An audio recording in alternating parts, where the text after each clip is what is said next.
Hey everyone, welcome to BTF. I'm Ali. I'm joined by my co-host Jesse, Hey, and over the microphone out in the stratosphere is AJ still somewhere out there in Still do space, things. out there in the space.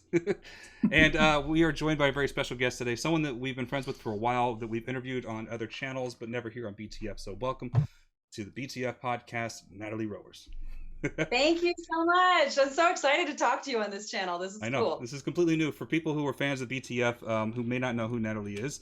Natalie, when we met Nat, she was taking over as the voice of a character from a series that AJ and I love very much called Fear Effect, taking on the voice of Hana, the main character. And then we kind of grew from there. We learned more about each other. We became good friends. We made friends outside of our connections, which is Yep. cool. But you have a very, very accomplished career so far. You're an award-winning news anchor and reporter, award-winning voiceover artist, best-selling author for a few books. You've written a few movies, which I just found out, and now you're dipping into the musical world, which you just released your first album, Dollhouse, your first one, Mhm. as well as your first music video, Sometimes Home, which is Yep. a lot of meaning behind these songs from this album, especially that one I know is very important to you. So we'll get into those. But anything that I missed? Anything you want to kind of fill people in on? People who don't know No, Nat? it's just a nice way of saying I'm old and I'm hyperactive. I've had decades to do stuff. It's just a busy body. So I know you're from Maryland originally, but you've worked Mhm. for and you live in South Carolina, Columbia, right? South Carolina. Yeah, I've been here since 2004, I Yeah. think. So I've been here quite a while. It's probably the longest I've lived anywhere. Wow. hmm Did you move there to start working for the news? What was the decision to move to South Carolina? It was for the news, but I had been at two stations before here. Okay. So I started, I grew up in Maryland and went to college at Towson University in Maryland. Hmm. And my first job was a radio DJ in Iowa. So I moved to DJ. Iowa right after college, from Baltimore to Iowa, quite the culture shock. Yeah, Uh, yeah, a little bit. yeah, the day after graduation, literally the day after graduation, I packed up my car and went to Iowa. But I was there for a year and then I got into news in Minnesota. So I was a reporter in Minnesota, a backpack journalist there, and then became a news anchor in Minnesota. what does Okay. Um, backpack journalist mean? Sorry, Yeah. just oh, sure. Yeah. Gosh, I don't even know if they still use that term, but it used to be you carry everything in your backpack, I guess Like is where it literally. came. Yeah. You would we'd shoot, write, and edit all of our own stuff. So you come up with a story idea for the day, you set up your interviews, you go out, shoot them, come back, write, edit, and get them on the 6 o'clock news. Oh mm, wow, that sounds wow. quick. Nice. Kind of reminds me of Yeah, not necessarily at extreme, but like Nightcrawler about being on the scene. The movie with Gyllenhaal that came out. I love that movie. I I love love him. it too. Oh, it's incredible. Fantastic film. Such an incredible movie. Intense, so intense. He's one of my favorite Oh, actors, hands down. yeah, he's amazing. He's one of those guys Yeah. that you could just kind of mold into any role, and he'll take it and just run with it, like No, Jesse. he's so watchable. Yeah, Yeah. I'll watch anything he's in. Yeah. Yeah.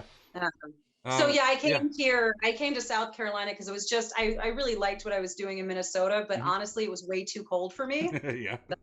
The whole reason I moved. So I came to South Carolina to do the same thing. So I was a morning and noon news anchor at the CBS station here for almost a decade. I left about 7 years ago. Yes. Mm. For people that Mhm. live in that area who might be listening, you would recognize Natalie, obviously, from the news. Probably recognize her voice because you're in all kinds of commercials. Yeah, I Yeah, actually Yeah. heard her the other day on a commercial. Yeah.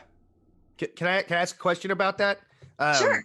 So normally Jeff he sort of like runs the thing, and then I kind of come in with little questions because I'm an actor, and like so when I start to hear that you're a news anchor, the first thing that comes to my mind because you have such a fantastic voice was you born with a fantastic voice, or was that something that you aspired to have like when you were in high school or something that you actually worked towards, or was it like Hmm. this is your calling?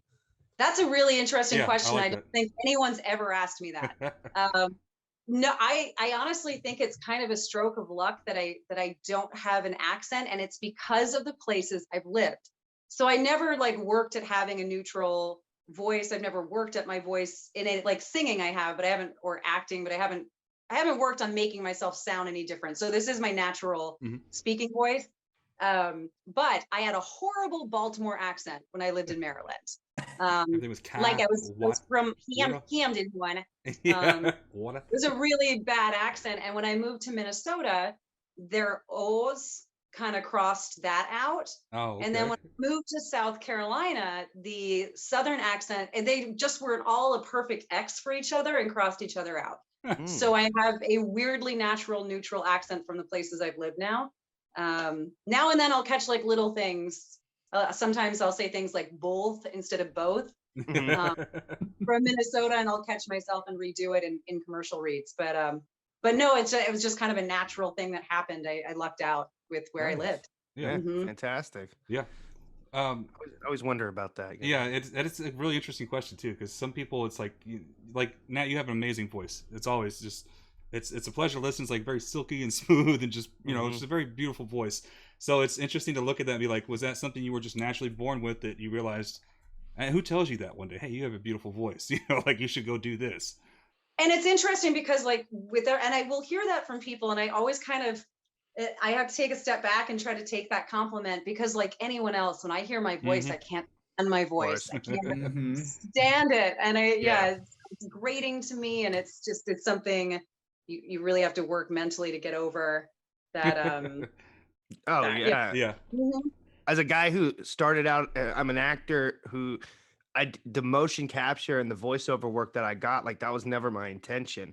I got pulled into Resident Evil. Like I thought that it was just like, I didn't know it was going to be a voiceover job considered, right? Like I was doing the voice. Wow. So, and so now it's like, oh, you're a voice actor too. And I've never really, like, I'm like, my voice, I slur my words. I talk in an accent, like from the Bay Area. Like, I'm like, I don't think I'm a voice actor, but then like, I don't know, maybe that, you know what I'm saying? And I guess that at some point you just, if you find, right, like what works, you just have to kind of disassociate yourself from your voice and accept that. Like it. Although I wouldn't call myself like a voice. I still don't call myself a voice actor. Oh, you so are. You are. Yeah. It's just, it's so hard to like who we I took a class with Lori Allen, who's Pearl the Whale in SpongeBob and Pearl, a ton of other things. But we had a really interesting, it was at Voiceover Atlanta, a big voiceover conference that they have, and it was a special class she taught. We all went around the room and read a commercial, and she said, okay, I don't want you to act like a voice actor. I don't want you to try to sound nice. I just want you to read like yourself. It doesn't matter if you have an accent, just read. And I listened to the entire room go around with perfect A+ reads that I would book them in a second, if I was the casting director. And the problem is, it's really hard to like ourselves. Isn't that awful? But it's true. It's so impossible to like yourself, but it sounds so much better when you are just you, because there is only one you. It's true, and that's what makes you so amazing and bookable, is that you're unique. You. Yes, that's true. Yeah. There is no one more youer than you. Yeah. That's the old said it saying goes. himself. Unless you're named Mark Ward. An actor is their own worst enemy, basically. Yeah. Like I remember I used to raise my voice to when you'll get specs for commercials and it'll say sound likable, right, or natural, and so I would raise my voice. Do I not think I sound likable? Like, why would you raising my voice? You innately think that you're not likable. Right. I completely agree. Yeah, I know exactly how you feel. Yeah, it's interesting. It's interesting, and that's I think it's a challenge to a lot of people that are like amateur voice artists, people that do inside small projects, as they deal with is getting used to the sound of your own voice. A lot of people think that they don't have that potential. That's not something they, an opportunity for them, because they are so wrapped up in despising their own voice that they just don't see it as an option, when it really is. It's just, get out of your own That's head. actually why I like the idea that fandoms are around, because people can sit down, record themselves, listen back, get used to their voice, and get over that, get used to their voice. I'll tell you this, just as an actor, I'm still knocking the fake off. Like, I feel like that's what I call it in my head. Like, it's like, like I like characters, but then it's like, oh, do I really believe that me in my own element is enough to bring forth a part, to like do a good job? And then I have to knock the fake off. I got to be like, dude, stop trying to play something and just be yourself when you're doing your scene. Yeah. It's probably a lot. I'm sure to get back to you, during the news, I mean, you're essentially a front-facing figure, as your persona and who you are must conflate, right? It's almost one and the same. Yeah, I think it was a little hard because it's a very clean version of yourself, a very almost Disney version. PG friendly, and, yeah. And so that's a little difficult if you like want to go out to a bar and knock back a couple drinks and, It's true. You're drop a public couple figure. F-bombs in conversation with other adults, like other normal adults do.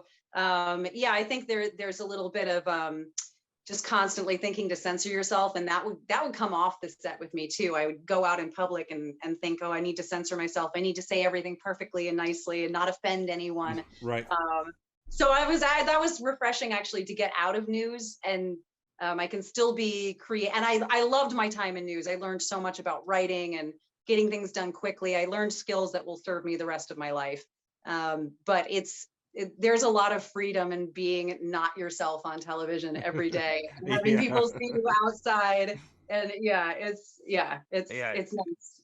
Yeah, you must have. It's almost like you have like a certain personal responsibility to be well behaved when you're hosting the news, as opposed to like, oh, I'm an artist, I don't give a shit, or like I can let loose a little more and people let me do it. Yeah, we had to sign it was called a morality clause. Yeah. We wouldn't do anything offensive, and I mean the spectrum of offense is quite large. So you're always just a little nervous, a little on edge. So it's on that. I can't imagine how stressful that is. You never consider that. You're a public figure. Essentially, you're in front of the camera every day. The public is associating you with the news, with all this important information. So you gotta uphold yourself to a certain standard because you represent the station and all this other stuff is going on. It's got to be a lot of stress, and then to transition from that into voice acting. To relieve that stress, I guess, because now you're a performer again. They scream the F word. Like you said, you're an artist. Yeah. Now I get paid to scream. Now you get paid for it. I'm assuming as an anchor, you were already doing commercials for the station and probably some stuff for local television. Did that help you transition into the voice acting because you already had a feel for what it was like being in the booth? Well, it did, but I wouldn't get paid for it at the station. That's right. So that's why I started doing voiceover work, because I would say I would be doing promos for them and I'd be doing commercials in house. They wouldn't let us do local commercials. We weren't allowed to. Oh wow! Because they didn't want you to know you could get paid, I think, to do that. Right. But yeah, I was doing it, and I'd say, who's the woman that's always on these promos? Where is she coming from? And I think she lived somewhere in the Midwest, and they just said, and then I found out how much she was making, and I thought, oh my gosh, she doesn't even come into the station, and I'm living here, and I'm probably making less than her. How do you do that? So I started like trying to get into that on the side, and it was just a hobby. It was a side hustle. I wasn't making a ton of money. I just really liked it, and it was a fun hobby. And then over the years, it just, as businesses do, steadily grew to the point where I could make the decision. Right. Do I want to stay? Do I want to go? That's amazing. Yeah. Good decision. Congrats on that. Yeah. Thank you. Thanks. I mean, that's what anyone who's an artist, me included, that's what we're all searching for, right? It's just to just to have that autonomy over our lives and not be forced to work elsewhere. Yeah, part of a system somewhere. And I'll be honest, it was a scary leap. I was barely making enough to make that decision. Oh, I'm sure, so it was a big leap of faith to be like, okay, I'm going to leave this really stable career that took time to build. I'm making just enough that I can pay the bills. Let's hope this works out. And thankfully there wasn't a pandemic that happened at that time. That was really rough. The pandemic was rough on my job. I mean, I lost a lot of business. So it's a good thing I was already established at this point. I feel for people that were maybe just getting into it and transitioning. It was a difficult time for a lot of people. Yeah, definitely. I'm like, damn, man, I'm losing years of my prime here. Tell me I gotta stay home. I can't go out and work and do my job. This face needs to work, man. Just sitting here in my jammy jams. What the hell? But it is nice to be able to record from home. For the ones, if you have the setup for it. Going over into voice acting, I guess, gave you some free time. Is that what helped you? Because had you written a book before that point, or was that what, having that time now, you were like, okay, maybe I should dip into this other passion of mine? I was a mess during when like work stopped and the world shut down. I'm super, as you know, hyperactive. And I like to be going and doing stuff all the time. It was my personal nightmare to be locked in my house with nothing to do. Yeah. I literally redid every room in the house. Every room was redone. I built a patio. I rewrote my voiceover book. And Wonderful. that's actually how the EP came about. The Yeah. album that I just did came about. It was because of this time. I was just really losing my mind. You need somewhere constructive to put this frustration and all this crazy stuff going on. Yeah, I mean, there's only so long you can wake up and stare at the wall and do it over again. It just, it was so as happy as I am now that we're like coming out on the other side and life is having just, there's a little bit more normalcy to the day-to-day routine now. Right. Most of the stuff I did was a massive cry for help. It was just like, I mean, it's working out now and it's happy now, but at the time it was just something to keep me from falling apart. So that's music is that outlet, and it's obvious just listening to your tracks in this album that there's a lot going on emotionally for you developing this. So pandemic hit, and was it just we're all locked inside with the thought to make the album? Where did that start? Where did it grow from? It started, so I'd say I started taking lessons, maybe somewhere in me, I knew something was coming. I started taking lessons maybe a month before stuff shut down. Oh, wow. I started taking guitar lessons. Mhm. Had you ever before?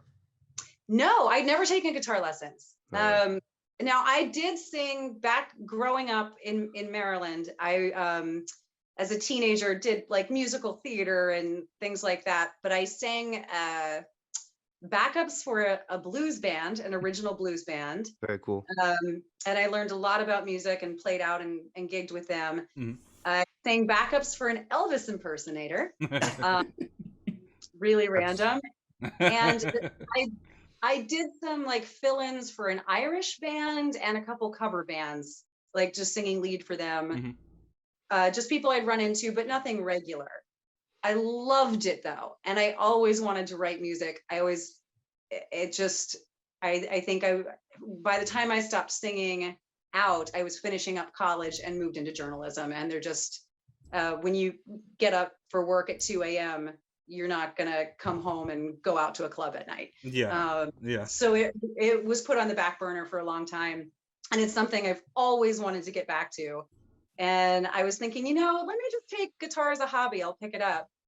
And then the world shut down. And it was the only thing that I had to like, besides working on my house. I'm like, okay, I can work on this. This is the only thing I have that I'm learning that I can work on. So I probably packed 5 years worth of practice into a year and a half. Yeah, that was my question. How long did it take to learn the guitar? About a year and a half? Yeah, I think I just, this month was 2 years ago, I think that I started. So yeah, I want to say it took like a year until I could just play some songs. And then once I could play like some cover songs, I started writing. Right. And I didn't plan to do an EP, anything like that. In fact, my teacher was an artist that was signed with Universal back in the day. I had like kind of a kismet mentor on this. He really was the one that pushed me, where I was like, oh, I'll trade you guys some voiceover work and I'll record here at the school, just so I can have them for myself. Yeah. And he's like, no, you should really meet this producer. You should really go in and maybe record with him. And so I met this amazing producer named Kenny McWilliams here in Columbia. He has a studio called Archer Avenue Studio, and it's amazing.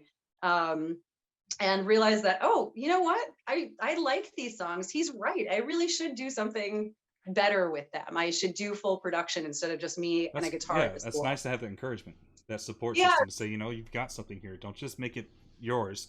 Make it something more for everyone. Yeah. Yeah, so that became something really fun. And then even to the point where I was like, hey, look at this stock photo I found for an album cover. And he's like, no, you should go do a photo shoot. You should, you were an actress, go do that. Was it a stock photo of you? Right. Like infomercial you did? It was a dollhouse, I think, because the album. Oh, I see. Gotcha. So, Yeah. It was a dollhouse. And he was like, no, do this. And then when I was done the photo shoot, he's like, you should really have a music video. You should really. Actually, you really should do a 4-month tour. 60 to 70 cities. Yeah. So I'll say this would not happen had it not been for my teacher, who is Brian Connor. BC Villanova is the name he performs under. The band is Villanova. Yeah. but yeah, I mean, the album's dedicated to him. It wouldn't be here if it weren't for him. So, and I'm thrilled with it. I'm so happy. This is probably my first childhood dream. Yeah. I've been counting down. I remember I want to say the last year I've seen you post little cover snippets here and there, and I kept nudging. I'm like, come on, Nat, you want to do an album. Yeah. There it is. Can I ask you a question about the title, Doll's House? Yeah. Sure. Is there anything would you like to explain what that's about? Is it about the play and the coronavirus and all those, Henrik Ibsen's A Doll's House is about sort of, I don't know if you had that wasn't, but it does mean something about the pandemic. The 4 songs I chose, I recorded 6 actually. I only put 4 on the EP because I wanted them to reflect what I went through in the past year and a half. Right. Which is, I think, very similar to everyone else. The beginning of the pandemic was silly and it was funny and we were all joking and we were all being weird. My first song reflects that. It's silly and funny and weird. The next one is like deep depression, where we all kind of went, right? I was thinking about traumatic things and sitting with those feelings. The next song is just kind of lifting yourself out of that. And then the last song is a little bit of reflection and catharsis. So I picked those 4 songs. So they were the journey and the story I wanted to tell. The title Dollhouse is taken a bit from the last track, which is called House of Dolls. And it's about things losing their magic for you, like dolls in a dollhouse as you grow up. Yeah. And I had a lot of things, and this is not to be a Debbie Downer, a lot of great things came out of the pandemic, but I lost kind of the magic for a lot of stuff. And we all became a little less sunny or a little more skeptical, and not that that's permanent or anything, but it's definitely something that I felt. I questioned things I never questioned before. And that's where it came from. It's just kind of like the idea of things losing their sparkle a little bit for you. I'd say it's people becoming actually human again. They weren't untouchable anymore, and they realize that. That's a great way to put it. Yeah, I think I really like, and maybe staying so busy, we all keep ourselves untouchable, right? Like we don't really sit with ourselves that much. I obviously had issues sitting with myself. Right. And so that's a good thing that's come out too. Now I know how to, and I feel more grounded. Thank God you're an artist. You had an outlet. Yeah. You know how to express it in some way, as opposed to someone who maybe hasn't had that sort of, training. Yeah. True. It's like, to write music, especially because there's something there. Because like what I was asking earlier before we started is what I wonder is when you said you made albums, but I knew you had this whole career before that, including writing books, which I have questions about. But like singing, I feel is like not something and making music is something that they come to later in life, right? Like someone might discover acting later in life, but I don't know if do they discover music in the same way later in life, or is that was the first dream, and it was just your path brought you all the way to this now, but it went through acting and stuff, but really it was singing the first dream. Oh, when I was 6, I would get up on my sofa and outfits and just sing and record it. And that was my dream as a kid. I always said I wanted to be a singer, and it's what I wanted to do. And I'm glad that you say that. Literally at my music school, I was the only adult walking in. It's all children and teenagers. And I hope that someone watching this, maybe that always loved music and wanted to do something or anything. Yeah. That's, I'm in my 40s. You can still go and be yourself and be honest. You don't have to be young to have a voice and to have a story and have something important to say. Yeah. And it's never too late to do anything. I loved it for myself, and I hope that other people can love it for themselves too, because it's brought me some joy later in my life that I didn't think. It's hard to find new things that light you up later in life, right? I mean, we've experienced so much already. And so this was a lovely surprise to have something I could be so passionate about and experience for the first time.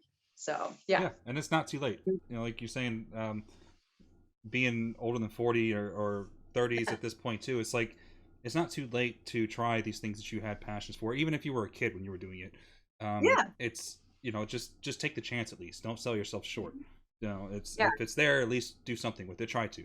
And I do want to shout out, because we've mentioned Brian, being such a big part of supporting you and helping you, pushing you along this path. I want to also give a shout out to his school, which is Freeway Music. Yes, Freeway Music. Freeway Music. They're amazing. I love Yes. them so much. Yes, they've been great supporters. I'm super thankful. I'm thankful I'm here, and they were the music school that just happens to be near my house. They're the best. They actively get gigs for their students and push them to record and to do things with the music, not just come in and take it and leave. Yeah. So if you guys live in that area and you're looking for a good school to go to get started, or that like support system like Natalie has had, it sounds like Freeway Music and Brian are definitely the people you want to go speak with. So amazing. Inspiring, Yeah. Inspiring. So we kind of dove into the importance of the last song. Let's talk about, I think, one of the most important songs is Sometimes Home, which was your first video you put out as well. I know that holds a lot of meaning, very emotional. There's a lot of heart in that song, a lot of heartbreak as well. Do you want to kind of give us some background where that song came from? Sure. That song is definitely the most personal on the album, and it's something I sit down to write any of these songs. I think just the moment hits you and you just kind of let it out. And that was part of sitting home and reflecting on things. My husband and I were in the foster to adopt system through the Department of Social Services. And we had always wanted to adopt. We have one biological child, and we always wanted to adopt and have a second child. We were in the system for years, and we were matched twice. And they were what's called failed adoptions, where you're placed and for one reason or another, it doesn't work out. And it happens quite often. We knew nothing about the foster system, and there are many adoptions that work out beautifully. There are so many that don't work out also, due to so many reasons. I mean, reasons you'd never even think of, just lists of them. And they prepare you for that. You take classes, but you always think it's not going to be you. Everything's going to be perfect for you. But we had two experiences, and it was really rough, where we had both children lived with us for over half a year, and we were planning to adopt them. And they're no longer with us. So that one song is just about it's obviously mostly traumatic for children moving in and out of homes. Right. But it's also traumatic for the adults that think they're going to be parents again. Yeah. And have that child living with them. So that's what that song is about. It's clearly heartbreak in that song. And something that I guess my body just needed to release and say, and I hope that other people that have gone through it can connect and maybe find, just someone else that's gone through the same thing when they listen to it. Yeah. It was I will say it was extremely healing to get it out. When I wrote it, I played it like 20 times in my house, and I would just bawl and play it. And it made me feel better to do that. And the record that you hear, the video you see, that's a different arrangement. You'll never hear me play it like that out live. We play kind of a faster, more driving, maybe Jason Isbell-esque version. The version on the record is very sparse and slow, and the vocals you hear are my scratch vocals. We didn't do any more takes because I lost my shit. And I can't sing it slow like that. In fact, I think there are a couple of points they kept the breaths in. I was losing my breath on it.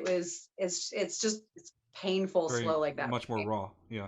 Yeah. So I think it I like how it came out, and I think it's beautiful, and I think it will serve the purpose of maybe giving some comfort to other people, knowing that they're not alone and someone else has gone through it. Yeah. But I don't think that's anything I'll ever be able to perform in that same kind of way live. I think I've kind of buried that, and you will hear like a faster version of that. Just out of curiosity, Nat, who directed your music video for that? Because the shots in that were really beautiful. That was also a happy accident. So in town, there were like 3 people I was trying to get, and no one would get back to me. They were all like booked out. A lot of them were wedding photographers, and they do it on the side, and they were booked out.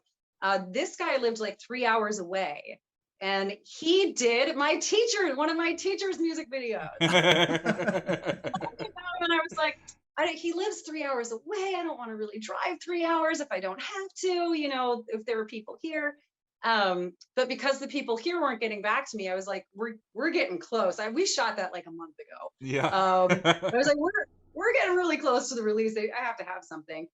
So I called him and we met at an empty house halfway between both of us. And I'm so happy it was him. I'm so happy that the people here weren't available. It's one of those things that just work out perfectly. His name is Jeremy Davis, and he does primarily music videos. That's what he does, and shoots live concerts, things like that. But so many of my friends that are musicians now have called him and already used him for like videography services for their band. And Nice. Yeah. he's terrific. I was just blown away when I saw it. It was absolutely, and he was delightful in person. He was also just a delightful energy to be around. So Yeah, I gotta say the direction that he took with the video really conveyed what you were going for with the song, like the emptiness. So beautiful. Just the way he got those shots, like you walking through the door, the wind going, Yeah. absolutely beautiful. And the color grading that he did really fed into that Oh my gosh. emptiness. It's Yeah. almost like sucking the life out of you, kind of.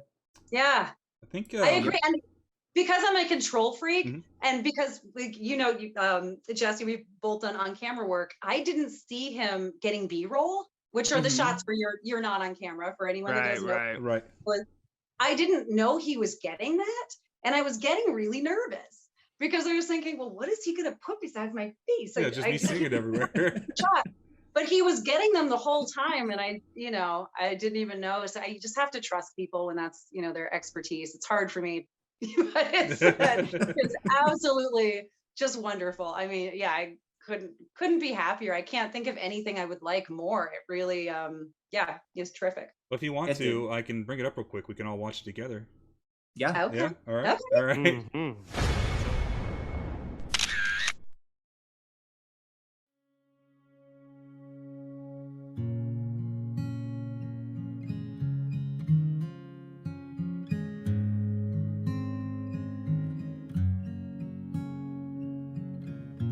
We were 3, the summer of 18. We wanted to be more. Too old for babies, too young to close that door. His hair was as thick as the hot July air, amber like his eyes. A sign on the wall would read, "Welcome home, son," when he came to live with us that fall. Sometimes home means nothing at all.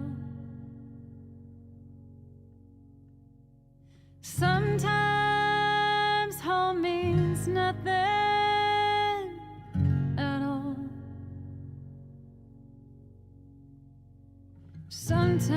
Sometimes it's not worth the fall. Tried to be everything he'd need. Sometimes that's not enough. Every day he just retreated till there was nothing left. Said goodbye in the driveway like it was any other day. A handshake, hug, and a good luck, son, as you pulled away. Sometimes home means nothing at all. Sometimes home means nothing at all. Sometimes it's not worth the fall.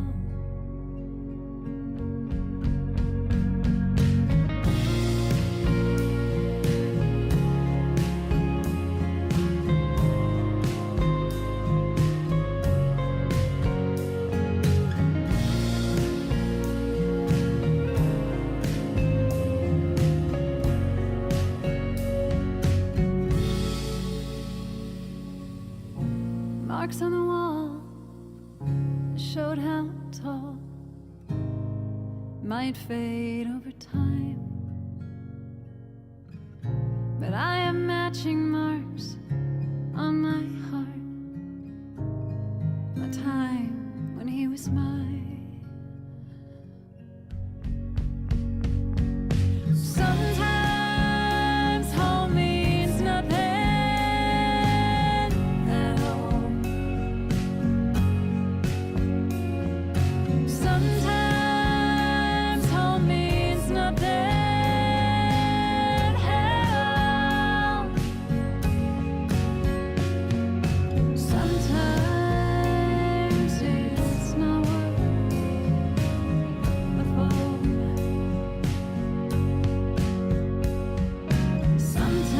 Sometimes it's not worth the fall.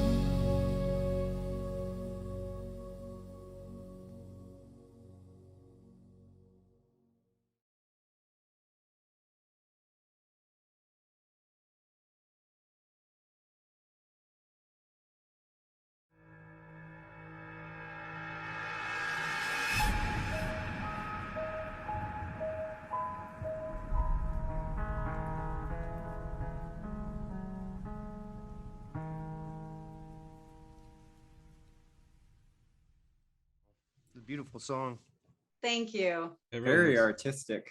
I loved what he did with the smoke. Yeah, Like Yes. a little bit of and the fog desaturation. It Mhm. like I was saying before, I hate talking about like the little small nitpicky stuff, but the way that he did that, he actually conveyed exactly how it feels like when you're in that fog in Mhm. depression. Yeah.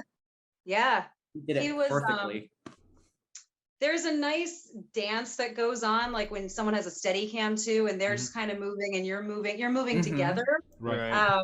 It's like a ballet, and it was very natural and very nice, and I felt very taken care of, and it just felt good. I mean, yeah, he just knew instinctually where to move whenever you took a step. It was Yep. he's really terrific. Yeah. Wow.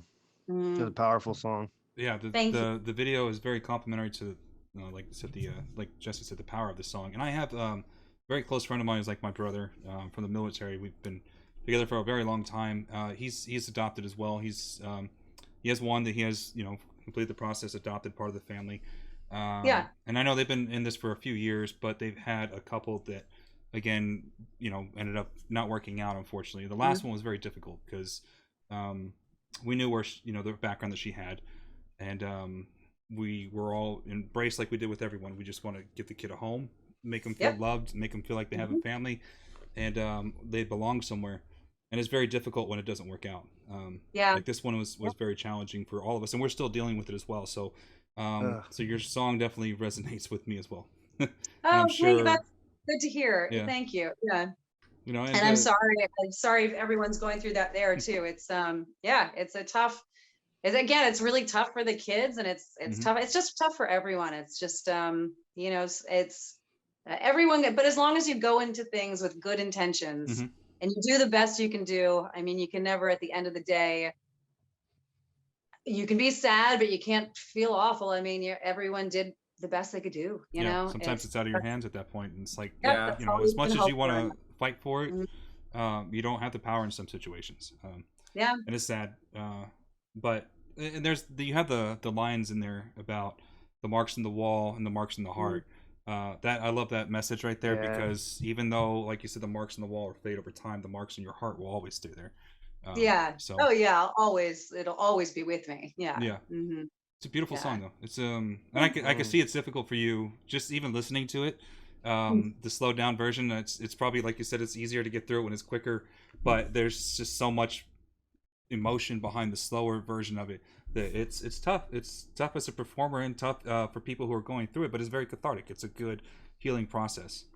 I'll tell you, it's probably the most healing thing that happened. Like, as Yeah. far as like being able to heal, I think that was the most powerful tool that I had. Mhm. You can talk to a lot of people, you can do therapy, you can do whatever, but for me, that was that really helped me come to peace and get it out. Mhm. So yeah, thank God for art. Thank God for art in the world. Yeah, It's needed. It's desperately needed. yeah, Desperately. it really is. Mhm. And I struggle with my own issues. Jesse knows, AJ definitely knows. Me and him have gone in depth about this. I have my own problems, and something I've embraced in the last like year and a half to 2 years is writing.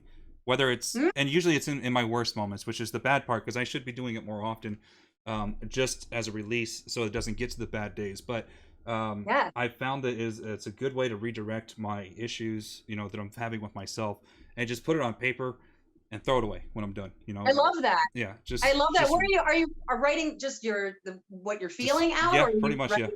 Yeah. That's interesting. Anything that comes to my head, any thought I have, I put it on the paper, because it also helps, kind of organize all those thoughts that I'm having, and I start seeing them, and I can start kind of assessing them correctly. Like if I write something, like I have a negative thought, I put that negative thought on paper, and I look at it and be like, and like Jesse, you had said this before, is this something that you would allow someone else to say about themselves?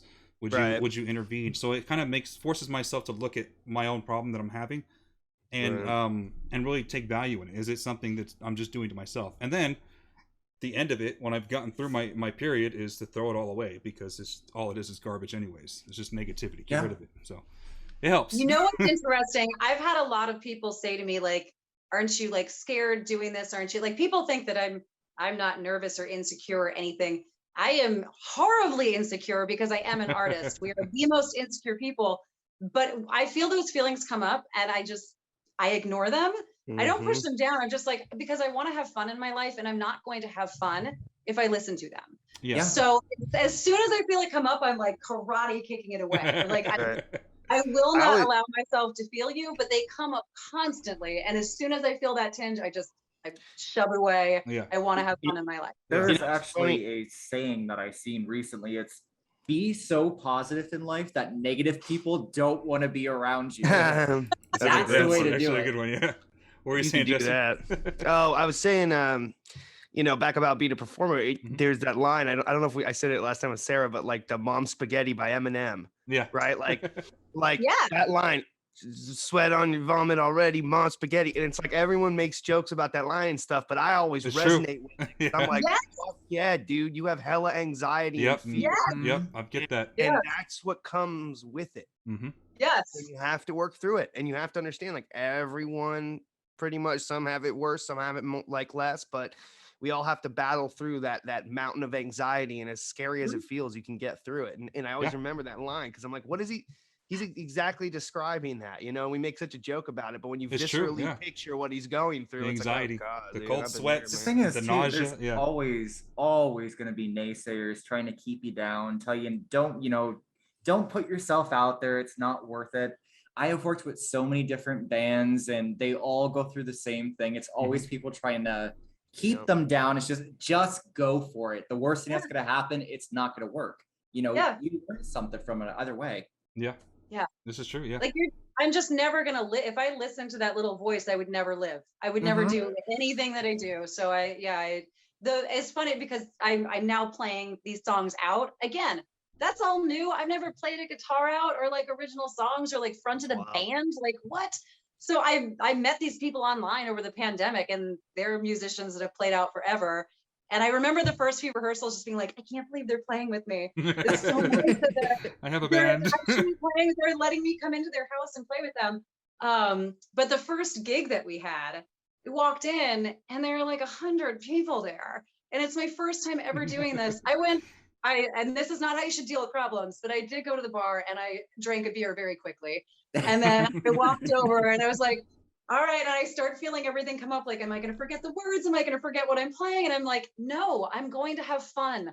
All I'm going to do is have fun. That's it. Like nothing is riding on this. Nothing in my life is riding on this moment. I just want to have fun. Yeah. It's actually spot on, Jesse. Allow yourself to feel it. Yeah. Yeah. Give yourself permission to have fun. I say it to my fiance all the time. I'm like, hey, like we're allowed to have joy. Like we're allowed to have a good life, even if it's not perfect. Yeah, that's how I constantly feel with like the anxiety, social anxiety, and all that. Being a music promoter, you have to go to the shows and help the bands and everything, and it's constantly like, well, their eyes. It makes it feel like their eyes are always on you. I'm just like, you know what? Block it out. Do what you're here to do. Screw these people. Yeah. You just won't. If you listen to it, you won't ever do anything. And you have to get through it. Yeah. Yeah. Mhm. Yeah, it's a challenge to get to those insecurities. And it's the only way to really cure it. Yeah, It is is. to, is to, It really is to is. challenge. Unless the, you want to know. take drugs, you know, Yeah. you gotta,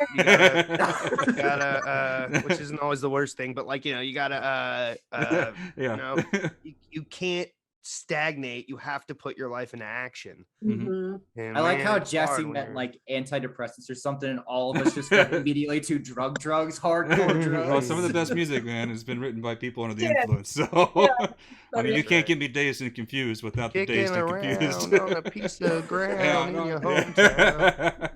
That's right. Yeah, if I had listened to those voices while I was going on this journey, I wouldn't have this EP. I wouldn't be playing out. I wouldn't be doing Mhm. anything. I'm so thankful that I got terrified and didn't listen to it. Yeah. Like, Great. I'm so thankful because I'm really enjoying this journey. That's It's one of fantastic. the greatest joys I've had on this ride of life so far. So Yeah. You know, the only time another person's opinion matters is when you care. If you don't care Yeah. what they think, then it don't matter. Right. You know, let them think what Bingo. they want to think. Just enjoy, be you, But- do your thing. You know. So the band, you found them online. Mhm. How'd that process work out? How do you search for a band online? Also, Go was on that Craigslist? Matt in the voice? I literally Googled how do you find a band? I'm not even kidding. There you go. And it took me to a website called bandmix.com. Oh wow. Okay. And it's like a dating site, but it's, you know, how you For find bands, band Very cool. Swipe right for has guitar your player. area, who's looking, how often they want to play, what style of music, clips of their music, pictures. And so, yeah, I messaged like 4 or 5 people. And the first person that got back to me, I went and met up with them, and we get along great. I love him. He's LC is his name, LC Watts. And we brought in a cajon player after we started playing together and thought we'd do like a 3-piece acoustic kind of thing. Nice. So we've done about 4 shows so far, and yeah, we have our full 3-hour set list down, and Nice. and it's great. Yeah, I You love know, it. the guys that you're playing with right now, is that the same thing as like Nat and the Boys? Yes, Okay. yeah. So Okay. they're not on the EP. I met them after I was done Oh, okay. recording. Okay. Yeah, so that was it's just studio Okay. musicians came in. Okay. I shouldn't say just; they're wonderful Oh, yeah, musicians. yeah. But they weren't. It's not They're the part of the boys. band now. Yeah. Yeah. They were there to Yeah. help produce the album. So what's the? It's a pop country. The video is slowed down to be much more dramatic. It still has that country influence, but it's a little more blues to it. Very melodic. But you perform most of these faster tempo, like you said. They're all quicker. They're not as slow as the video. Is there an influence behind that? Is there certain like band that you can reference that like, hey, this is the sound that we want to kind of go for, or I guess a genre specific within the pop country? Because I know it all drills down. It's really interesting because I didn't grow up in South Carolina where I live now. I'm from the suburbs of Maryland. But I always have people tell me I have like a 90s country, like Mary Chapin Carpenter kind of vibe going, which is interesting because I love that. I also get the country label because of the storytelling. Stories, obviously, being a writer, stories are really important to me, and that I think they, even though some of my stuff is a little alt, a little pop, a little alt rock maybe too, it really gets that country label because of the storytelling style. Okay. If I had watched that and you asked me how to classify, I would have said alt rock with some like country influence. Yeah. Yes, Exactly. Yeah. You Mm-hmm. know, folk or country. It is but- actually funny too, because I think if you folk watch country, if you watch the videos that Natalie put up when she was doing the covers Mhm. live, there was this one rock song that she was doing. I don't know what it was called, but she was belting it out and she was just kicking ass. I was like, are we getting a rock album? And then the album came out. It was completely different. I'm like, I will take this too, but let's get some rock, Nat. I would love to. I think what you're talking was the U2 song. I loved Yes. U2 with Yeah. or without. Great song. No, Yep. yeah, It's a great Mhm. sing-along song for everyone as well. So. yeah. I mean, it's like Um, Corey Taylor, lead singer for Slipknot, when he does some of his solo tours where it's just him acoustically because he's got an amazing voice. He covers that song because he calls it junk food, junk pop, like junk food pop music. Basically, it's something Yeah. you can consume as an audience and enjoy and sing with the singer. So Yeah. it's a fun song to cover. I think our set list when we play out, it's a lot of rock and it's less country. In fact, yeah. So I'd say most of our set list is rock and pop that we play, and the originals. What's your Which kind favorite? of follows- Your favorite cover? My favorite cover. Ooh, that's tough. Maybe Angel from Montgomery. Okay, yeah. I really like that. I also really like singing Melissa Etheridge. Yeah. I like them all. It's just a ball. I was sick. We were supposed to do this interview last week, but I Yeah. got horribly sick and I had total laryngitis, but I haven't practiced in 2 weeks or played or anything because I've been so sick. And I had my first rehearsal last night for the first time in 2 weeks, and I was practically skipping into the living room. I was so excited to like sing and play, and it's so much fun. I mean, Yeah. playing as an adult is just so much fun. Like, Yeah. the closest to being a kid you can get. Yeah. Jam sessions are fun. I love jam sessions. Just Yeah. being, whether I'm performing or just in the room hanging out, it's just a Yeah. fun atmosphere to be in when everybody's like creativity's going, throwing down music, and it's just, it sounds different in a living room or a garage than it does on stage all the time. It's just a different. Yeah. I love it. I love that feeling. It's one of my favorite things. I love that. Yeah. Yeah.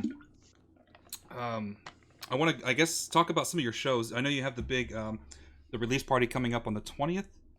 Yep. Where's that going to be at? It's Bourbon. It's Bourbon, Columbia. It's like a bourbon bar. It's super cool. Okay. It's actually owned by a really good friend of mine, Christian Nemi, and everything he opens is amazing. Everyone here in Columbia knows him. He's a wonderful human being, and he's a wonderful business owner. But he has this cool new outdoor space, and they've been doing Saturday night concerts. So it's so fun. I get to be part of, like, my friend's been doing this concert series, and now I get to be one of the performers in this. Yeah, it's awesome.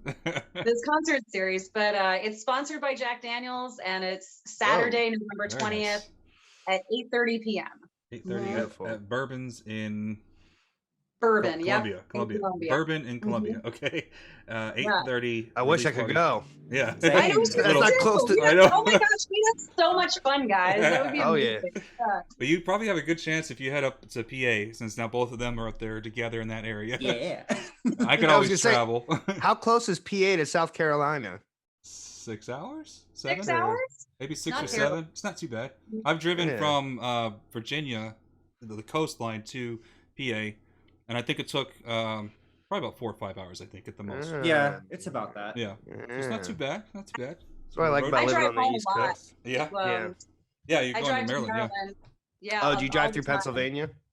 I do. Yeah. It's Not that So like it depends which part of Maryland I'm going to. If I go to the mountains, not really, but yeah, it's like a 7-8 hour drive with stops, like 8 hours. I guess. But with the stops and everything. Yeah. Mhm. Yeah, that makes sense. It's about right. That'd be cool. I don't know if you guys are gonna make it to Texas, but if you come around here, I'd love to see you. That'd be fun. If not, if you head up that way with some notice, we could probably arrange to get all of us together, come to your show. I love it. So I've got plenty of friends up there as well as Jesse and AJ. I'm sure we can arrange something. So come stay with us. Yeah, and I'm sure I could get a hold of the guy from Rock Rage Radio, maybe get an in-house live show going on be for cool. the radio. Nice that'd little be cool. acoustic set. Yeah. That'd be awesome. We'll do like Sirius XM. I love their acoustic sets. They're so good. So talking about shows in general, though, outside of this one, have you guys you came together after the EP was done? So have you performed a few shows or just been practices at this point? We've performed at 4 or 5. 4 or 5. Okay. Yeah, we met at the end of July, so it's still really recent. Yeah, so you guys are really kicking them out kind of quick here for everything that's going on too. That's pretty impressive. That's good. Yeah. It's just we all clicked and it worked, and I'm so thankful. I feel like everything is really lined up very easily. Right? Maybe because there was so much extra time that things had true. time to line up. I'm not sure, but I'm super thankful for it. Yeah. Yeah. I mean, I think you're very good at you're very good at engulfing yourself in something from what I've seen. Like when you want to make that move, you're ready for it, but at the same time you don't do it half-hearted. You fully commit to it when you do it. And I think that shows a lot in the success you've had. Obviously, like I said, you're award-winning. You've written 3 books, which is crazy. I've always wanted to write one, and I can't even get past one chapter. Yeah, I'm having a hard time with that one. I got to be honest. Right? What did 3 she find books? the time? Yep. Well, again, 2 novels. I and feel then like How? yeah. I don't do all this thing at one time. So I'm very, and I almost call it a gift of attention deficit disorder. I feel like it's ADHD is my superpower. I've just learned how to harness it. Right. So I can hyper focus on something, Mm-hmm. but nothing else. So when I like work on a book, that's the only thing I'm really working on the side for like a year. Mm-hmm. And then when I'm working on this album, that's the only thing I'm working on. Outside of your normal job. I'm not doing like, I'm not writing movies and writing books or doing anything while I'm doing the music. I'm just doing the music right now. So it may seem like I'm doing a bunch of things at once. Maybe sometimes they come out around the same time. Right. Not. I'm only like really focusing on one side project at a time. And it's just, I've been doing it for so many years that I guess I have a nice body of work now. Do you give yourself a set time limit? Like, okay, I'm gonna write a book. I give myself 1 year, and that's it. I'm gonna get this book as far as it can be within a year. If I'm close, maybe I'll finish it. But do you like give yourself kind of checkpoints for that, or is it just I want to do this? This is what I'm doing. Period. It's being all consumed, hyper focusing. So Okay. yeah, it just becomes a passion, and I just smother it to death, and then it's done. So yeah. Mm-hmm. And not only that, Jesse, her books are really good. Like I know. I want to ask they about are those. good. They are good. I want to ask about the very good thriller, stories. and I wanted to ask about Lucid. Yeah. Thank you. So my first book I ever wrote was, and again, being an author is nothing I ever thought I would do. Life is just such a fun surprise. Mm-hmm. I just came up with the idea one day, and a friend of mine who makes movies, who you've interviewed his wife before. Yeah. Just a little guy. Friend, Mike Flanagan. Was my college roommate and one of my best friends. No way. Told you we knew some people. Natalie has some people she knows, and I've because of Natalie, I've interviewed Katie in the past, which is awesome. Yes. So. But he was just starting out in California at the time that I did Lucid. It was years ago at this point. But I called him and said, this would make a great idea if you want to do it. And he said, well, why would I do it? And I was like, well, what am I supposed to write it? And he's like, Natalie, you're a journalist. You write every day. And I was like, oh, I am a writer. Wow. I didn't even think about that. So I was like, well, I guess let's see how that works. I've never tried anything like that. Let's sit down and try. And I started and realized that, oh, I'm enjoying this. Let's see it all the way through.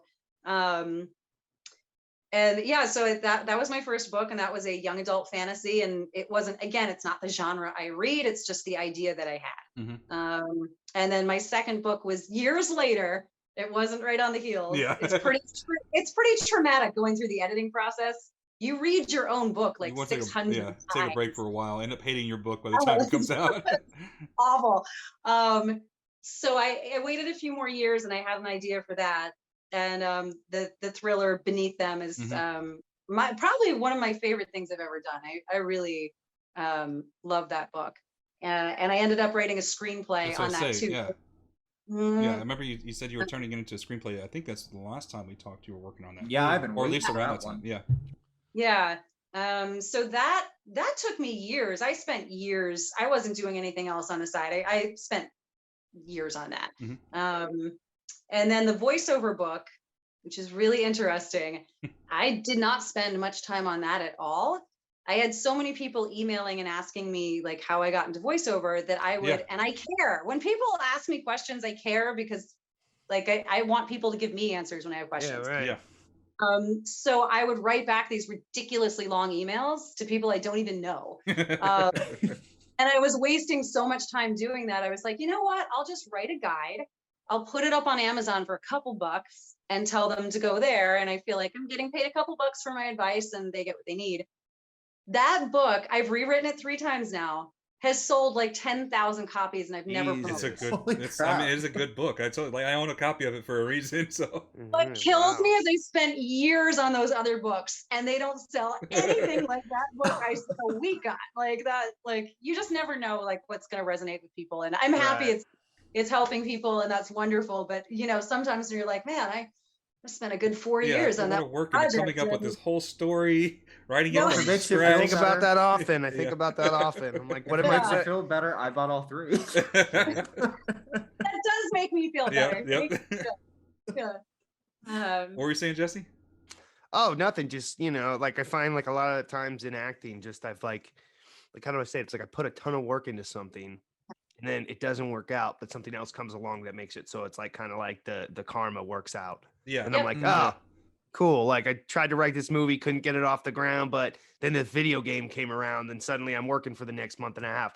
And it's like, oh, well, maybe had I not put all that time in to enrich myself, I wouldn't have been good enough in the audition to snag the part. You never know. And so it's like this sort of karmic thing where it's like, damn, that's the thing. Like I've been working my ass off on this other thing. And then boom. Yeah. It's like The Rock has that phrase, sweat equity, that he always talks about, putting the work into something, and then it, getting the return from it. So yeah, it may not have worked out in one thing, but you were putting the hard work in. Like you said, also it's like karma. You might get some of that good karma coming back off of another project. Or the skills that you learned doing that one come into play 6 years later on something else. Just randomly. Yeah. Moreau and Resident Evil, I stole that from an audition. I was up to play the Elephant Man in like a regional production, and I really loved the character I put on, and I didn't get the role.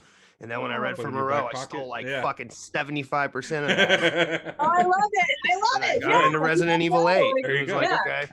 I didn't get the Florida. I didn't get the original theater production in Florida, but I got Resident Evil 8 from the character work. So who cares? Which at this point is the most successful Resident Evil games. Yes, it's already sold like out. 6 million. Yeah, so I think it worked out. The performance. awesome. Thank God I worked so hard on that audition all those years ago on the Elephant really nailed Man. that character. Yeah, that's right. So during the downtime, you were writing the EP, but you also were working on the screenplay. Or before that, you were doing the screenplay for Beneath Them, right? And this is the huge kicker. I did do a screenplay, and it's not Beneath Them. It's something entirely different. Oh, okay, okay. I did a screenplay. It's again the only thing I was working on for like 6 months before guitar, before the pandemic. I finished right as the pandemic started, and I remember being so mad at myself, being like, "Well, this is something I could have done. I could have been writing a screenplay this whole time." But I did it before, but then I wouldn't have had time for the EP. So this is true. Yeah. The empty time came when I needed it, and I'm glad that I had it. But yeah, the other screenplay I wrote, I'm talking to director about possibly developing it at Sundance Labs. Oh, okay. Submitted for that, so we'll see what goes on with that. But I've written like a full second draft of that, and it's something I really an idea of it. Like, is it a thriller? Is it a? It's a thriller. That seems to be your wheelhouse for writing, is these thriller types. So. I'm like really happy in my everyday life that I feel like I need to get out negative emotions and sadness in art, I suppose. So I need to do the darkness. Yeah, right. Yeah. But I really want to do something with it. So I feel that will come back around. I don't know when, but I'm not done with that. Yeah. Yeah. Well, if anybody can do it, I know you can. Tenacity. You got the tenacity. Is there anything else you want to cover about the album that we haven't really dove into yet? I don't think so. I think we went to, there is one more song on there that I really like the message behind it. I think Jesse will be into this too, like being that we have the acting backgrounds. But there's a song called "Open the Door" on there that was not supposed to be on the EP. I had another song. It was a love song that I was going in to record. I wrote "Open the Door" the night before our record session, and we swapped the songs out. Oh, wow. And it is about women in Hollywood, like the kind of uphill battle that we all kind of face to be taken seriously. And it's about opening the door for yourself and creating your own opportunities. Okay. Maybe I can't get someone to hire me, but damn it, I'll make the content myself, and I'll make it myself. That's right. I'll open my own door for myself. So that song I'm really, really proud of. I didn't plan to write it, and it just ended up being on the EP. Just hit you. It did. And I noticed when I was kind of marketing this EP, because again, there's no team. This is the team, guys. Yeah. So I was like, sending out my marketing emails, and I want to tell you, 98% of the people that were on the contact list were men. Like 98%, and those are the people that open the door for you. Right. So it was not women. And now there are women artists. There are plenty of women artists, but the people that are like taking the interviews and putting you on and doing stuff like that, the gatekeepers are men. Dude, that's actually pretty interesting. Now that I'm thinking about it, like PR and all that, I don't know any females in me. No. I know one in particular. I know her pretty well. So Mhm. she was the main PR rep for Tiny Build, and now she works for Annapurna, the other Ooh. indie developing publisher. So Yeah. a friend of mine. But yeah, it's rare. I think. I mean, I don't get as much exposure to this as like someone as AJ or both of you have. Having to connect with people like this. I just do my thing. But I guess Yeah, I yeah, can understand that. Yeah, it's and you think that's just because maybe there's no interest in it, or is it just something that's like hasn't been broken into yet? No, I feel I think oh, what Nat was saying, like I agree with her. It's like Hmm. they just don't feel like they're taken seriously, and they just mhm. don't want to, Yeah, put up with that crap. yeah, Or you hire your buddy. So Yeah. someone you have your same resumes and you right. both have the same resume, but hire someone that you're hanging out with. Oh yeah, I see that a lot. Um, Mhm. I see it a which lot in makes sense. my I mean, career. Yeah. As an actor, I've I had mean, like a. yeah. Sorry. No, keep No, talking. I mean Natalie. we all hire a friend. I do it too. I Mhm. hire my friends. You hire your friends because you like your friends. Yeah. Yeah, So I mean, I understand. So I think that's why it's so hard to like change that percentage, is because we're all hiring the same talented people, but we tend to go with our friends and We're all hooking a up lot our of little Yeah. times. circle. yeah. Mhm. Networking. Yeah. I always say that networking. Go make friends with people. Yeah. Mhm. That's how things Yeah. get passed around, and that's good and bad. Yeah, it sucks Yeah. when you're in a position like in my career that happens a lot. My field is very technical, but it's very small, and a lot of us Mm, come from the military, or have some kind of military affiliation. So there's a lot of people that get hired because, well, yeah, I worked with this guy 6 years ago at this duty station. He was a cool guy, so you bring him in. But unfortunately, in the government level, that's an issue too, because you get people that are retiring that are just taking the job. Basically, they're yeah. not there to do the job anymore. They're just filling a spot, and you're like, you I've are heard this. taking the Yeah. opportunity for somebody who actually could be working hard for this and want to do this, but because Mhm. you've got tenure and rolling, and especially in a government contract, when you roll from I'm a military member at a hospital and I'm retiring in a week to now I've got a job that following week, uh, doing something so simple, that it should be Yeah. someone who, it's kind of like the good boy club, where they just kind of keep their circle of friends, and it sucks when you're trying to break into something like that. Yeah. So I found that interesting. I just going through the emails for Yeah, this. I was like, wow, it has been 60 emails since I've had a woman. yeah, Right. Yeah, it's just really it's interesting. And that song is more just to be empowering, to be like, hey, you can make those opportunities for yourself. hmm Don't be upset if people are shutting the door. Like, just go ahead and you keep can knocking. make your own stuff. Like, Or yeah, you break the can. door down and build your own room. Yeah. Yep. Mhm. Which is a possibility nowadays. And you probably have some experiences. Like when we talked to Bad Trauma, which their interview is going to be coming out probably later, a couple weeks here. They are kind of embracing this. They're a rock band that's embracing this trend of you don't have to go in and record a full album and then Yeah. put 3 or Love 4 that. on the radio. You can do one a month, one every couple months, and build your own following through your own social media, your own platforms. You don't have to go to a record company now. You can go on SoundCloud and Yep. literally make your Yeah. own success. And you see guys in the rap industry, they're doing that all the time now. Yeah, I And love that. I think yeah, that's so empowering to put yourself in charge of your own life. I love that. I love everything about that message. yeah, Yeah. we're in the Mhm. age where you don't need the networking's good, but you can do it yourself if you fight hard enough for it. I Hmm. think there's an avenue Yeah. to it. Although I wish more people would actually buy the music instead of streaming it. This is true. Yeah, I'm very Well, guilty of okay. that. Yeah. I'm very Mhm. guilty of that. Yeah, I have Um, Yeah. Spotify. yeah, Me too. I don't Spotify, use Apple YouTube. Music though. There's actually a Okay. meme I I drew seen the the line other at that day. one for me. There was a meme I seen the other day. It had like Which a makes penny no cut sense. half, and it's like, congratulations on 17,000 plays on Spotify. Here's half a penny. Half a penny. Right. And not only that, they Yeah. literally cut the penny in half and mail it to you. Yeah. Yep. Where you have to pay for the postage. Love it. So where can people get the album? I know So you have it uploaded on YouTube for Very one thing. stream. Yeah. Yeah, like anywhere. It's I have links in all my social media too that'll take you to all the different streaming Which sites. we'll But share anywhere, those as well.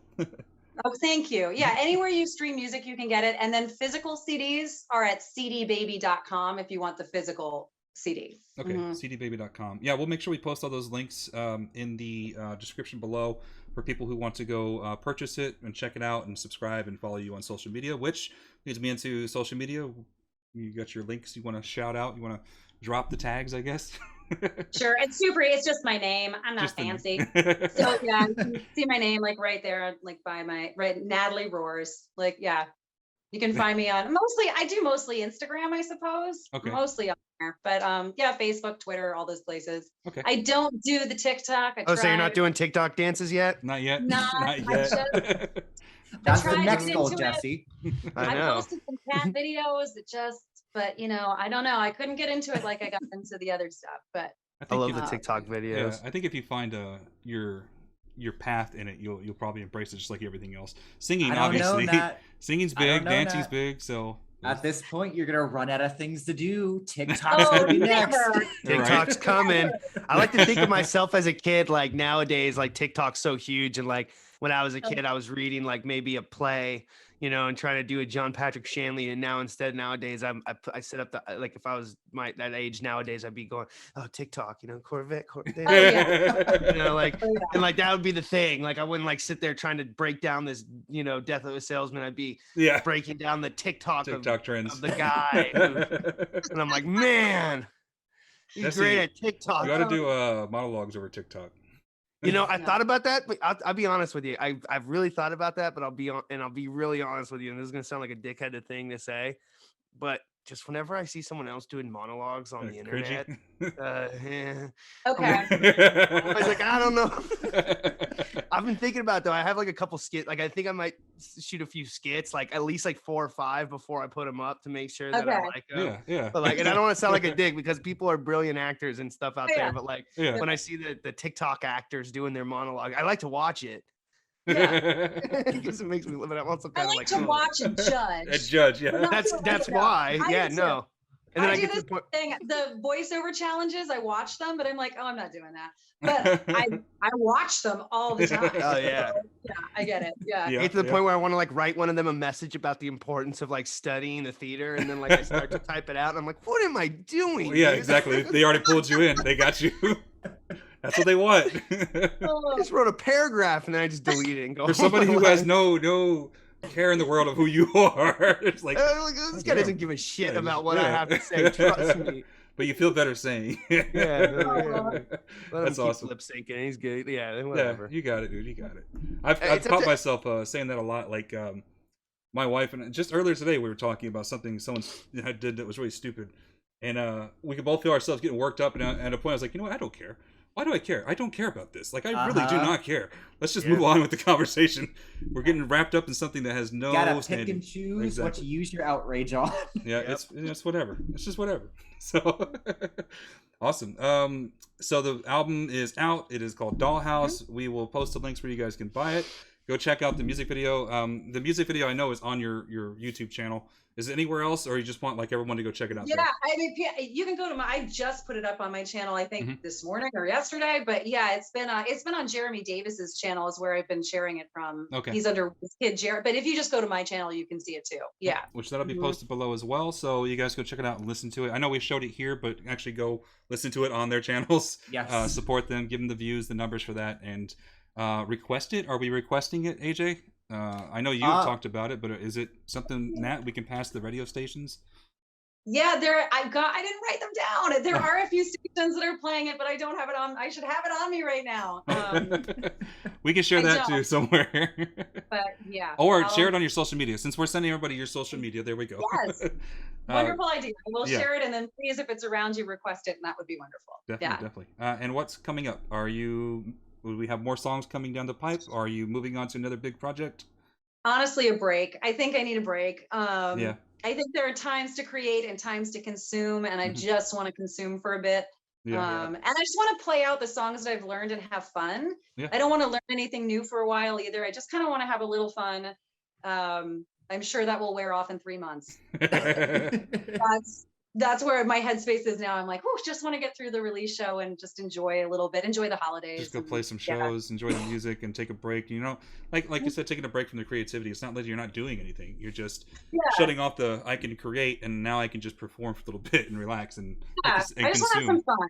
Yeah. Yeah, I definitely want to have some fun for a bit. Building up the reservoir. That's what I call it. Build up the Yeah, reservoir. yeah. There you go. For I gotta, sure. I gotta input information before I have a reference point for me to keep acting with. It's like if I don't learn shit every day, Yeah. and I just don't become a sponge, then I'm like, then I stagnate and I don't do Yeah. interesting That's things true. anymore. Yeah, definitely. Yeah. Yeah, I mean, I can't write about anything if I'm not doing anything. So Exactly. Yeah. Mm. yeah, go to live some stories. Yeah. Yeah. Experience some things. Yep. Yeah. Any words for the fans, for people who may have just now discovered you, or people who've supported you for your whole career so far? All I can say is thank you. I think it's just so nice to have your work resonate with anyone at any time ever. It's just lovely. It's a lovely feeling. So yeah, I guess the only thing I can say is thank you. And I've met so many wonderful people, and it just keeps my life so fun. And yeah, I'm super thankful. After being in a dark headspace for a good year and a half, I'm in a really happy, positive, good Nice. one. It's And good it's to hear. nice. It's good to hear. Wonderful. Yeah. Jesse, you got any saved rounds? Anything you want to get out there? Maybe ask Nat, or just throw out there in general? I'm so excited to meet you, by the way. We'll Yeah, be no. on social media now, but No, it was great talking. I hope we get to stay in touch in the future. I think that you seem to be very inspirational, and there's a lot of I grapple with being a motivated artist who doesn't have a what I mean, like self-motivated. Like I try and build a schedule and discipline. So when I hear you read like the books and everything, I'm just like, wow, it's because crazy. It's inspiring. yeah, and I'm just so they're doing hopefully we can keep in touch, and because I'll be. I mean, seriously though, when you break it down, it could be one project every 3 years. Right. So I'm really not like doing that much. It's very slow. It's just one thing like every couple That's of what years. I'm finding out. Yeah, I was committing yourself to it. And I was writing 4 different scripts, and I finally told my buddy, I was like, look, dude, this is the one script I'm going to focus on. We're going to finish it, and then we'll move on from there and see what can happen with it. Yeah. Yeah. So I get it. Yeah. Like that. AJ? Well, to add on to what we were talking about, we still got Fear Effect from Nat to This look is true. forward to. Yes, this Fear is true. Effect remake. But It's things are coming. upcoming. Whenever it gets here. Yeah, it's like the old lady from Titanic. 84 years later. Yeah, 84 years. Or well, we just watched I Halloween love Kills. that project. I love that project. I'll be the first one to scream it from the rooftop when I hear when it's coming out. And I know it's been so long that people are giving up, but it's still happening. It's There's still still in the people going process. to work Still working in the on books, it. yeah. Yeah. It's actually funny because on Twitter, I'm like the only person who's still like, hey, Forever Entertainment, remember that game you made 4 years poking ago? them. Where is it? Yeah.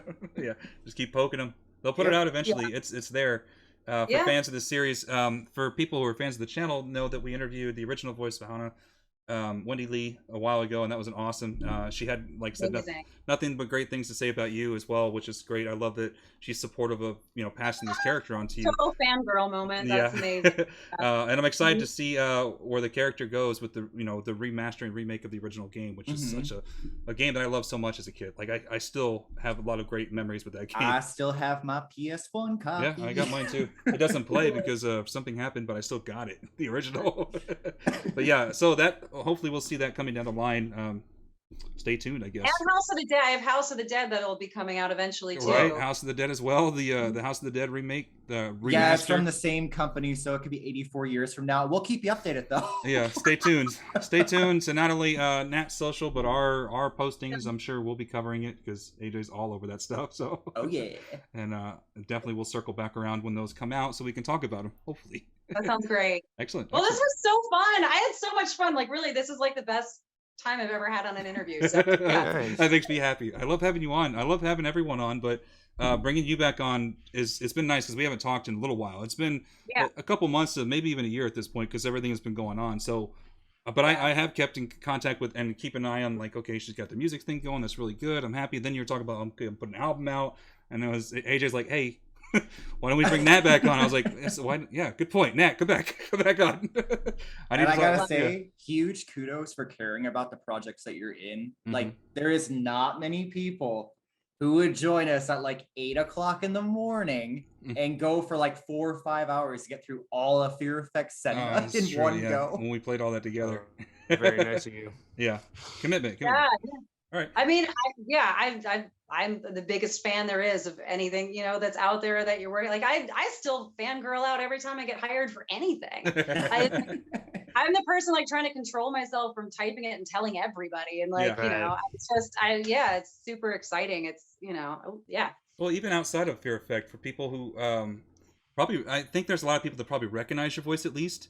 and may not have known. Like one of your more recent ones, like Blair Witch. You're very prominent in Yeah. Blair Witch. I mean, so, and that's strictly your voice throughout the whole thing. So they should recognize at least something. Now, what was that Yeah. one you were in recently? The cyberpunk one? Oh, that it was really small voice acting in that though. So, but I really, yeah, that was a cool game. But there's not much speaking in it, and you have to get kind of far in before you can hear me. I still like to listen to those things. I like we were talking with Paula from 7 and 8. Jesse's Paula.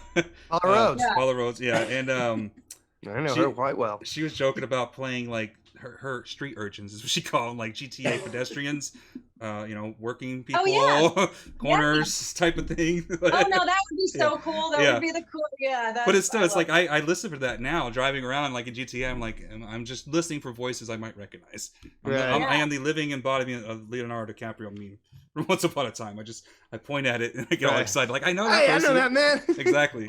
Or seeing Karen Strassman show up in Creepshow, on a random episode with David Arquette. It's like, it's cool to see these things, or seeing Natalie pop up like randomly at the end of a movie, like, hey, I know Natalie right there. Right. And then Natalie like, hey, you see that scene? Could you help me with something? So, yeah. Anyways, all right, we'll let you go. That's running late here. We've been having you on for a while.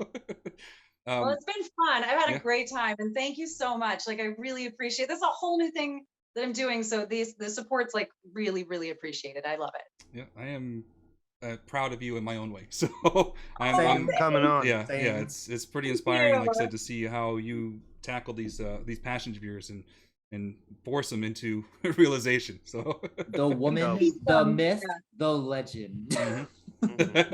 All right, well, thanks everyone for watching. I hope you enjoyed this episode with Nat. I know we did, because it's always a great time talking with you. Some great information. Make sure you follow Nat on her social media. Follow Jesse at his. Follow AJ. Follow the channel. Subscribe, like, do all that good stuff. Drop a comment. Once the video goes up, I will let Nat know. So if you put a comment, if Nat has time, maybe she'll drop in and throw a remark or a response or something. It is what it is at that point. But thank you guys for watching. I hope you enjoyed it, and we will see you here next time at the BTF podcast. Bye, guys. We do things.